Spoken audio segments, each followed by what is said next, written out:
तर काय म्हणता मित्रांनो, जय भीम, जय शिवराय मित्र आणि जय लहूजी. मी आलो होतो बौद्ध विहाराकडे. चला तुम्हाला मी मधातले बौद्ध विहारातले दाखवतो. बौद्ध विहाराला कुलूप असल्यामुळे मी तुम्हाला बाहेरूनच दाखवत आहे मित्रांनो, बरं का. असं आहे मग मित्रांनो विहार आमचं. मग आलो होतो हनुमान मंदिराकडे, पण तिकडे काय ते बॅनर बसवालेत वाटते बहुतेक. आणि इकडं हापशी नीट करू लागले. मग आपण बसलो हिंगोली एस मध्ये, कारण आपल्याला जायचं होतं हिंगोलीला.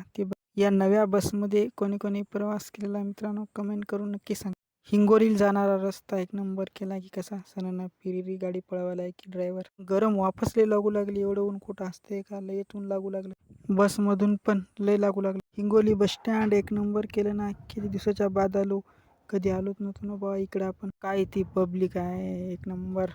मला लागली होती खूप तहान, म्हणलं चला एका टपरीवर जाऊन मग घेतली एक बॉटल आणि पिलं पाणी. मग आलो होतो नांदेड नाक्याकडे, पण इकडे काय सगळे बॅनरच अजितदादा यांचे. बहुतेक अजितदादा येऊन गेला वाटतं. तिकडे होता साईबाबा यांचा पुतळा, अचानक नजर गेली होती. मग आलो बस स्टँडमध्ये आणि बसलो औंढा गाडीची वाट बघत. कवा येते